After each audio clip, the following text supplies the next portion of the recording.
Every year, gardeners across America spend billions of dollars on synthetic soil amendments that are supposed to feed their plants directly.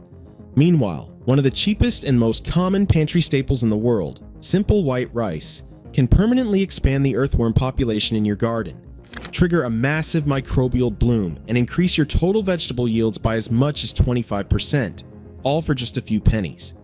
The massive agrochemical industry makes hundreds of billions of dollars in annual revenue.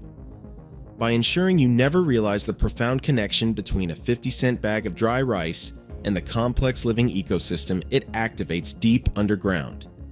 Yet, the actual evidence is right beneath your feet. A single square meter of truly healthy garden soil can easily house more than 300 individual earthworms, with each worm processing its own body weight in decomposing organic matter every single day. These organisms aren't just taking up space. They function as a high-efficiency nutrient factory, transforming dead plant matter into worm castings that are 5 times richer in nitrogen, 7 times richer in phosphorus, and 11 times richer in potassium than the soil around them. Earthworms are not optional residents of a thriving garden. They are the primary engine. A major 2014 meta-analysis published in Scientific Reports, one of the most cited soil science papers of the last decade, examined 58 separate controlled experiments covering over a century of field research. The conclusion was clear. The mere presence of worms in agricultural soil increases crop yields by an average of 25%, boosts above-ground biomass by 23%, and improves total plant biomass by 21%. These benefits were most significant when organic residues were already present in the ground, which is exactly the favorable environment that rice creates. A 2023 study in Nature Communications went even further, estimating that worms contribute to roughly 6.5% of the total global grain harvest. They aren't just a garden extra. They are a critical infrastructure for food security that most modern home gardeners were never taught how to maintain. So, what do these beneficial earthworms actually eat? They don't eat dirt, they don't eat roots, and they definitely don't eat synthetic fertilizers. Instead, worms eat microorganisms, specifically the bacteria and microscopic fungi that live on and decompose organic matter. The more intense the microbial activity in your soil, the more worms will naturally arrive, start breeding, and stay for good. Therefore, the real question for a modern gardener isn't how to buy a bin of worms, but how to effectively feed the organisms that sustain them. Rice, used in 4 specific ways, does exactly that. This ancient knowledge was never truly lost. It was just waiting quietly in your kitchen cabinet. Trick number 1 is the cooked rice magnet technique. Burying a small handful of plain boiled rice just an inch below the surface accomplishes something that no industrial synthetic product can replicate. Within 24 to 48 hours, the starch in the rice begins to decompose, and the invisible microbial world enters a state of high-energy activity. Bacteria arrive first, rapidly colonizing the surface of the grains and digesting the simple sugars released during breakdown. Fungi follow just a few days later, weaving their delicate networks through the softening rice and stretching out into the surrounding soil. This concentrated microbial explosion is exactly what earthworms sense and move toward. Always remember, earthworms don't eat the rice directly. They consume the thin microbial layer that the rice inevitably produces. This distinction is vital because it explains why just a few tablespoons of cooked rice can attract more worms than a massive application of standard fertilizer. Fertilizer aims to feed the plants. Rice aims to feed the tiny organisms that the worms will eat later. The signal being sent is biological, not chemical. Numerous university agricultural extension programs have confirmed this biological mechanism. Cornell Cooperative Extension, the University of Connecticut Soil Testing Laboratory, Ohio State, Utah State, and Purdue University Extension all recognize plain cooked rice and similar grains as excellent nutrient sources for composting worms.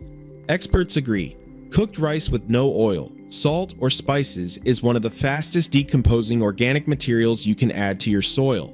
It jumpstarts biological activity in just a few hours. To do this, simply scatter 2 to 3 tablespoons of plain boiled rice per square foot in your garden beds, press the grains into the surface, and cover them with a thin layer of organic mulch.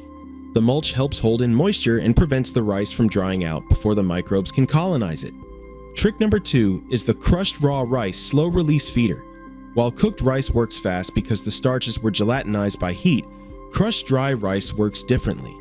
These raw, hard starch granules break down much more slowly, providing a long-term food source for microbes over weeks rather than days. This creates a more consistent biological signal that keeps earthworms active in that area throughout the entire growing season. Research published in the International Journal of Environmental Health analyzed rice residues and documented that they lead to high-quality worm compost with fast stabilization and significant nutrient enrichment.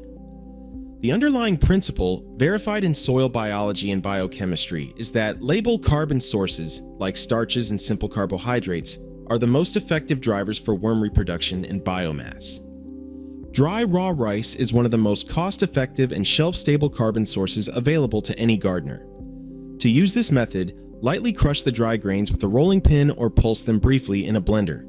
You aren't trying to make a fine flour, you just want to crack the grain so microbes and moisture can reach the starchy interior. Distribute the crushed rice at a rate of 1 to 2 tablespoons per square foot and work it lightly into the top 2 inches of soil. As these grains absorb water, they expand and slowly release starch over the next 2 to 4 weeks. For the best results, alternate between cooked rice every 2 weeks and crushed raw rice every month. This strategy establishes a continuous feeding cycle, a sharp microbial peak, followed by a steady, reliable baseline. Trick number 3 is the fermented rice water accelerator. This technique currently has the strongest direct scientific validation. When you wash dry rice, the milky water you usually dump down the drain contains suspended starches, amino acids, B vitamins, phosphorus, and potassium. When you let this liquid ferment at room temperature for 24 to 48 hours, it turns into a potent, concentrated microbial starter culture. A 2023 study in Helion, indexed by the National Institutes of Health, tested fermented rice water over 3 full crop cycles. The results were extraordinary. It significantly expanded populations of beneficial soil bacteria, including nitrogen-fixing species and organisms that help unlock phosphorus and potassium. Plant growth showed measurable improvement, and bacterial diversity increased in every treated area compared to control plots. Additionally, a 2021 study in sustainability proved that letting this water sit for 2 to 3 days greatly increases the concentration of beneficial microbes. The application is simple. Rinse 1 cup of dry rice in 2 cups of clean water. Collect that cloudy liquid in a jar, cover it loosely to allow gas exchange, and store it at room temperature for 2 or 3 days. The water will develop a sour aroma, which signals active fermentation. Dilute this liquid 1-to-1 with fresh water and apply it to the soil around your plants once a week. You aren't just watering, you are providing a living biological drench directly to the rhizosphere, the zone where microbes make nutrients available to the roots. Trick number 4 is the population multiplier for your compost and worm bins. While the first 3 methods are for your garden beds, this one is for the systems that provide the nutrients for those beds. Earthworms in a controlled bin respond to rice-based food with a significant increase in reproduction and biomass. A 2018 study reported that rice residues notably increased earthworm body weight and lowered mortality rates. Furthermore, a 2020 study in PeerJ found that worms could completely consume rice straw residues in just 4 weeks, while residues without worms remained mostly intact even after 18 weeks. The worms transform the rice carbon into organic carbon, increasing soil carbon and improving enzyme activity. In your worm bin, add small amounts of cooked rice, 2 to 3 tablespoons per feeding mixed with your regular scraps. In a larger compost pile, scatter a thin layer of crushed raw rice between your green and brown layers. The starch accelerates the breakdown of surrounding organic matter by nourishing the bacteria that decompose tough fibers like cellulose and lignin. This entire system is a perfect circle. Rice feeds microbes, microbes feed worms, worms create nutrient-rich castings, and those castings build the fertile soil that grows your food.